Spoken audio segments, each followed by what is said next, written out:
Entrando al tema de pruebas de hipótesis, hay que recordar que tenemos una división entre pruebas que se llaman pruebas paramétricas y pruebas no paramétricas.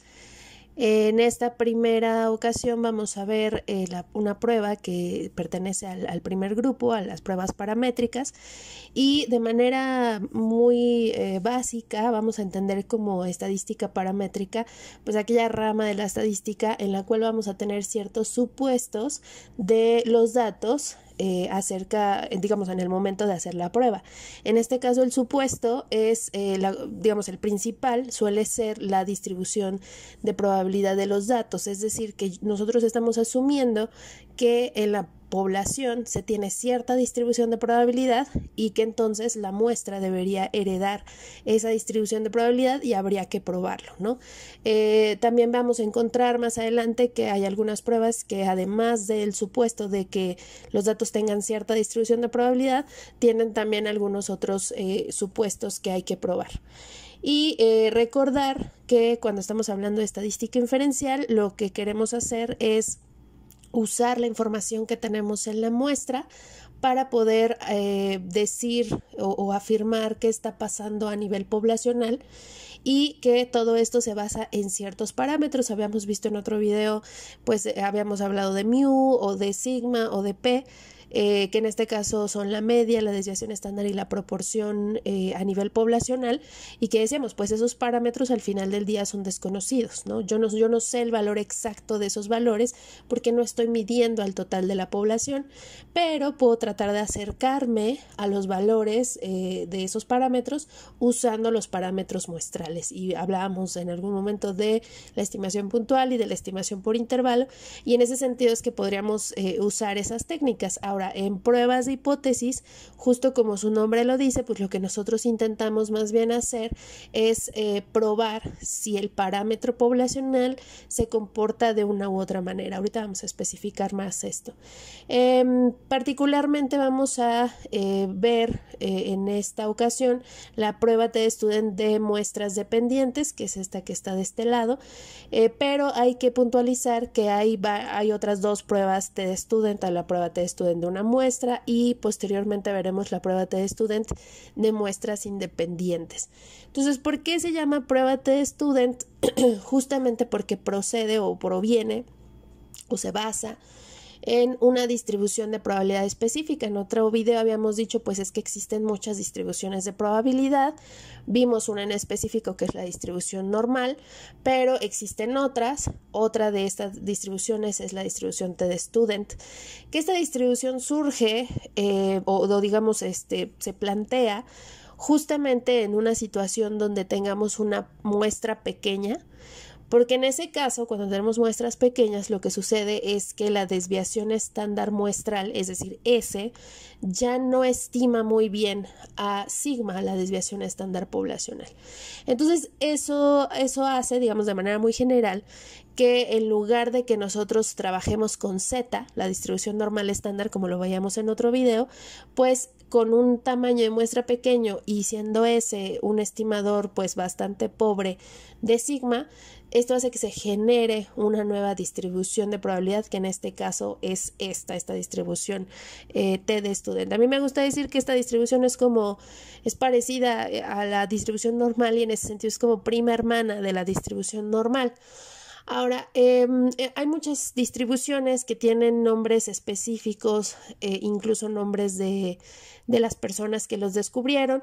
En este caso, quien descubrió esta distribución fue William Gosset, que, bueno, él trabajaba en una fábrica de cerveza, que ya había tenido la situación en la que se publicaban secretos de la producción.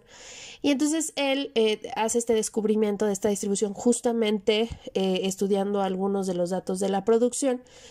Y pues está muy emocionado, quiere publicar su nuevo descubrimiento, pero pues sí había una prohibición de la empresa en cuestión de la publicación, y entonces pues él, con la idea de publicar, lo publica bajo el seudónimo de estudiante, ¿no? Student. Entonces es la razón por qué se llama distribución T de Student. A lo mejor podría llevar el nombre de distribución T de Gosset, ¿no? Pero bueno, es la razón por la que se llama así. Ahora, esta distribución, habíamos visto en otro video que la distribución normal depende de la media de mu y de sigma. Es decir, si yo cambio esos dos valores, esos dos parámetros, mi curva, es decir, gráficamente, cambia esa curva. Habíamos hablado, mu determina la posición de la curva, sigma determina la amplitud de esa curva, lo habíamos visto en movimiento en otro video. Y en este caso, esta distribución t-student depende de un solo parámetro, es decir, no depende de dos como la distribución normal de mu y de sigma, sino depende de un solo parámetro, y este parámetro es los grados de libertad. Ahorita vamos a definir qué es eso.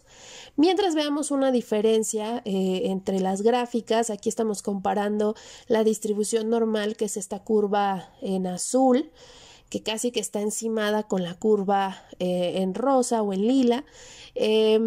Tanto la curva roja, la verde, como esta curva rosa son distribuciones T, pero noten que son distribuciones que, digamos, lo que tienen de variación en un primer momento es el tamaño de la muestra. Entonces, por ejemplo, la curva roja es una distribución t-student donde el tamaño de la muestra fue de 2. En el caso de la curva verde, que ya se empieza a parecer bastante a la distribución normal, el tamaño de la muestra fue 10. Y en el caso de la curva rosa, que ya está prácticamente encima de la curva normal, es decir, ya prácticamente son iguales, es una curva que está dibujada o está creada en base a una muestra de tamaño 30. Entonces, aunque pareciera que el parámetro para construir estas curvas es el tamaño de la muestra, en sí no es el tamaño de la muestra, sino los grados de libertad. Si observamos los grados de libertad, que es este GL que tenemos de este lado, tiene una relación pues muy clara con respecto al tamaño de la muestra. Si vemos los grados de libertad, siempre es uno menos del tamaño de la muestra. En este caso 9, que es uno menos de 10, 29, que es uno menos de 30. Entonces, ¿por qué los grados de libertad siempre son uno menos del tamaño de la muestra? Entonces, vamos a definir los grados de libertad de manera muy general como el número de parámetros libres de variar, o el número de datos que son libres de variar. ¿A qué me refiero con esto? Se supone que a nivel poblacional, por ejemplo, un parámetro poblacional ya está fijo, hablando por ejemplo de la media. Se supone que la media ya está fija, o sea, es algo que es un número que ya está ahí en la población. Nosotros no lo conocemos, pero está ahí. Cuando nosotros tomamos una muestra, los valores que puedo observar en la muestra tienen cierta libertad de variar, pero al final deberían ajustarse a ese valor poblacional, es decir, esa muestra debió heredar de cierta forma ese es el valor del parámetro poblacional. Entonces, en ese sentido es que, digamos, es el grado de variabilidad que puedo tener en la muestra, pero ajustada obviamente a lo que tenemos en la población. Ahora, para entender por qué es n-1, tenemos aquí unos globos. Entonces, si yo, por ejemplo, tuviera 5 personas, a cada persona le doy a elegir un globo. Entonces, a la persona 1 le muestro los 5 globos y le doy a elegir. Claramente esa persona 1 tiene libertad de variar, ¿no? Puede variar y elegir el que él quiera. Supongamos que la persona 1 elige el globo rojo. La persona 2 también le doy a elegir, tiene ahora 4 opciones, pero igual tiene capacidad de variar. Esa segunda persona elige el verde. Voy con la tercera persona, también tiene posibilidad de variar, aunque tiene menos opciones, sigue teniendo posibilidad de variar. Elige el azul. Tengo solo 2 globos, el morado y el amarillo. Voy con la cuarta persona. Y aunque tengo ya solo 2 opciones, igual tiene capacidad de variar. Entonces a lo mejor elige el amarillo, esa cuarta persona. Cuando voy con la quinta persona para que elija su globo, pues obviamente esa quinta persona ya no tiene posibilidad de variar, ya solamente pues va a tener lo que le tocó, ¿no? En este caso el globo morado. Entonces, si lo pensamos bien, pues de estas 5 personas, solo 4 de ellas tuvieron posibilidad de variar, es decir, n-1.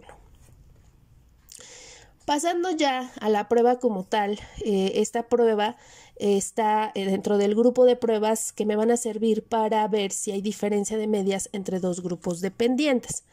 Esta prueba la vamos a encontrar con el nombre de prueba t-student de muestras dependientes. También se le llama prueba t pareada. En SPSS viene como prueba t de muestras relacionadas. Entonces todos esos nombres son equivalentes. Como decíamos, esta prueba es una prueba paramétrica, eso quiere decir que va a tener ciertos requisitos, particularmente el requisito de que la variable de interés tiene una distribución aproximadamente normal. Digamos, pero existen otros requisitos como que la variable de interés sea continua, ¿no? Sea numérica y de preferencia trabaje con números decimales, que las observaciones sean independientes entre sí, que ojo, no significa, vaya, lo que estoy diciendo que son independientes, que son dependientes son las muestras, pero lo que nos referimos con este supuesto es que lo que yo mida en el sujeto 1 no influya en la medición del sujeto 2, o dicho de otra manera, que lo que mida en el sujeto 2 no dependa de lo que medí en el sujeto 1. Y finalmente también tenemos como requisito que la variable de interés no contenga valores extremos, no tenga valores extremos esta variable. Entonces, resumiendo, esta prueba T pareada o prueba T de muestras dependientes tiene como objetivo determinar si existe diferencia de medias entre dos muestras dependientes. Ahora, ¿a qué nos referimos con muestras dependientes?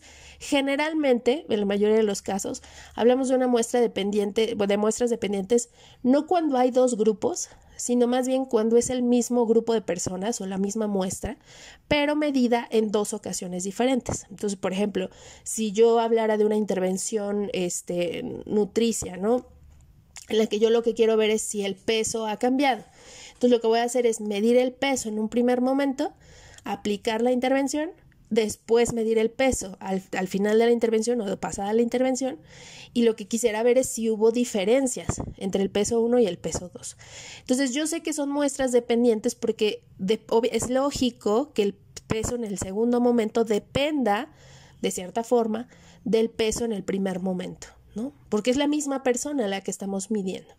Entonces, en ese sentido es que tenemos muestras dependientes. Hay otros casos donde, por ejemplo, si se miden variables entre madre e hijo, por ejemplo, ¿no?, el binomio madre-hijo, también podríamos estar hablando de muestras dependientes. Es decir, tiene cierta lógica pensar que las mediciones que obtengamos del hijo pues dependen en cierta medida de lo que midamos en la mamá. Entonces también puede ser un ejemplo.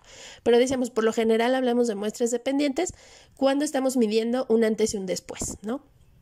Y como decíamos, es una prueba paramétrica, que entonces eso quiere decir en la práctica que tendríamos que probar que se cumplen estos supuestos. En esta ocasión y en este video por tiempo no se hace, pero hay otro video donde ustedes pueden consultar si quieren ver cómo se prueban estos supuestos. Como ya habíamos mencionado, todas las pruebas de hipótesis establecen dos hipótesis, la hipótesis nula y la alternativa. En este caso, la hipótesis nula establece que mu sub 1 es igual a mu sub 2. Eso, en palabras comunes, significa que estamos estableciendo que la media al inicio, ¿no?, la media inicial, por ejemplo, en el caso del ejemplo que les ponía sobre el peso, la media del peso al primer momento es igual a la media del peso en el segundo momento. Esto, dicho todavía de manera más general, establece que entonces no hubo cambios, ¿no? No hubo diferencias, es decir, permaneció igual el peso al primer momento que al segundo momento. Esa es la idea de la hipótesis nula, ¿no?, que no hay diferencias. Y como alternativa tenemos tres opciones. La primera opción diríamos, en el caso del ejemplo, que el peso en el primer momento es mayor al peso en el segundo momento. Esto obviamente a nivel poblacional, por eso estamos usando mu. Es decir, ya no lo voy a concluir en función de la muestra de pacientes que estoy midiendo, sino en función de una población. Entonces, en una primera opción de hipótesis alternativa, tenemos esta, ¿no?, que la media, en el caso del ejemplo del peso al inicio, es mayor que la media del peso al final.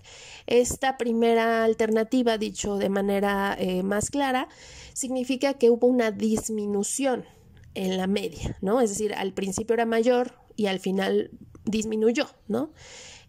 Una segunda alternativa, pues es el caso opuesto, donde diríamos pues la media en un primer momento fue menor que la media en un segundo momento. Esto quiere decir que aumentó, ¿no? Hubo un aumento en la media. Podemos hablar de disminuir o aumentar porque sí hay un factor tiempo implícito aquí, porque estamos hablando de una medición inicial y una medición final. Y nuestra última opción de alternativa es simplemente afirmar que son diferentes. Es decir, hubo un cambio. No sé cómo fue este cambio, no sé si aumentó o disminuyó, pero hubo un cambio. Entonces aquí estamos estableciendo que la media, por ejemplo en el peso, en el caso del ejemplo, fue diferente de la media del peso al final. Ahora, estas hipótesis ya están medio encasilladas con algunos nombres específicos. En el caso de las primeras dos se les llama pruebas de una cola, porque lo que estoy viendo es que si hablo de que un valor es mayor a otro, entonces estoy hablando, digamos, pensándolo en recta numérica, si hablo de un valor mayor, no sé, si hablamos de mi edad, ¿no? Si yo les dijera, mi edad es mayor a 30 años, pues obviamente me fijo en un solo lado de la recta numérica, en este caso de un solo lado de la distribución. Lo mismo si les dijera, mi edad es menor de 40 años. Pues obviamente me fijo en el 40 y me fijo en todos los números que están debajo del 40, me fijo de un solo lado de la recta numérica, en este caso de un solo lado de la distribución. Pero si yo les dijera, mi edad es diferente de 30 años, pues entonces podría ser mayor o menor, es decir, no lo sé. Entonces, en ese sentido es que se habla de una prueba de dos colas. Me fijo en los dos lados de la distribución, me fijaría en los dos lados de la recta numérica. Ahora, en este caso, estas hipótesis están de hecho, pues, como ya interpretadas, pero las que se usan de manera matemática, de manera aritmética, ya operativamente, son estas, que son equivalentes al final del día. Es decir, realmente lo que se hace es una diferencia, literalmente una resta. Entonces aquí lo que establece es que, como hipótesis nula, que la diferencia de mu sub 1 menos mu sub 2 es 0. Pues obviamente eso es equivalente a esto. Digamos, si pensamos en mu sub 1 y mu sub 2 como números, pues si a estos dos números los resto y me da 0, pues es porque son iguales, ¿no? Entonces, estas pruebas que estamos poniendo aquí son equivalentes. Las que realmente se usan a nivel operativo son estas, pero interpretativamente pues son más fáciles estas primeras, ¿no? Ahora, en SPSS no se realizan estos contrastes, el de menor o el de mayor, solo se realiza el contraste de diferencia. Entonces, ya para ver cómo se aplica en SPSS, vamos a resolver una pregunta de investigación justamente hablando del peso, y quiero saber si la media del peso cambió entre el inicio y el año del estudio, y lo quiero hacer con 90% de confianza. Entonces, lo que vamos a hacer es, pues, justamente es ir a SPSS y vemos aquí nuestra base de datos, y entonces yo tengo aquí, pues, justamente esas dos variables, ¿no? Tengo el peso al inicio del estudio, que es esta, y el peso al año del estudio, que es esta. Entonces, quiero ver si hubo un cambio en estos pesos, es decir, si disminuyó, aumentó o qué pasó. En realidad, solamente saber si hubo un cambio. Para eso vamos a ir a analizar, comparar medias, y aquí en comparar medias tenemos varias pruebas T, como habíamos dicho, hay 3. Vamos a elegir prueba T para muestras relacionadas. Y aquí vamos a agregar justamente las variables de peso y peso 1, ¿no? Entonces, peso al inicio del estudio va a ser mi primera variable a comparar, y luego peso al año del estudio la agregamos aquí. Si quisiéramos hacer otras comparaciones, podemos seguir agregando variables aquí abajo en SPSS. Y eso es todo lo que vamos a hacer. Le voy a dar en aceptar. Entonces, en este caso, la salida de SPSS está conformada por 3 tablas.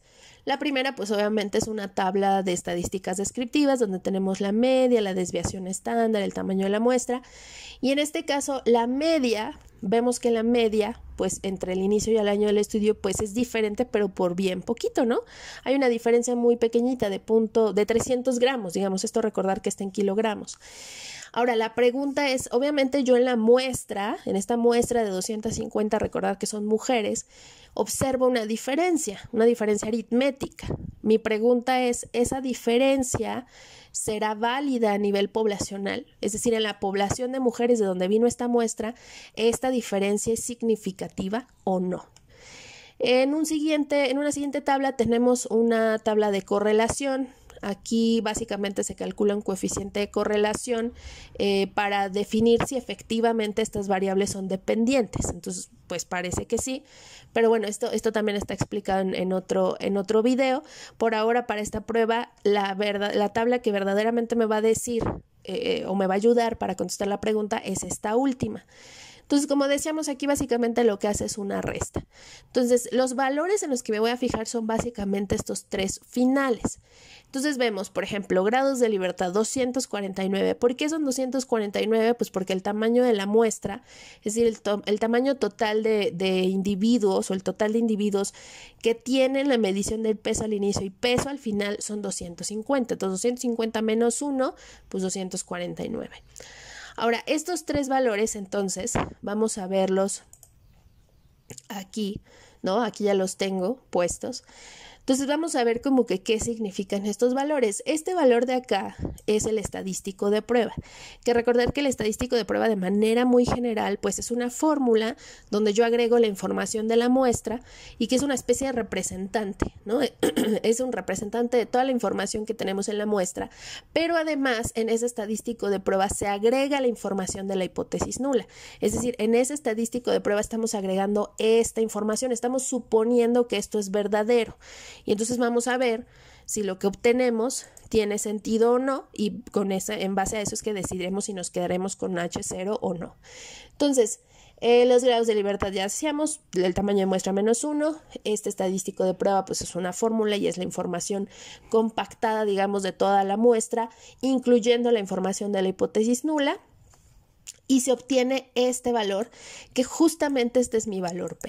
Entonces, ¿qué significan estos números? Pues estos números los podemos ver gráficamente. Habíamos dicho, la forma de la curva T de student, depende de los grados de libertad, es decir, esta curva que tenemos aquí dibujada, como bien dice aquí, es una curva T con 249 grados de libertad.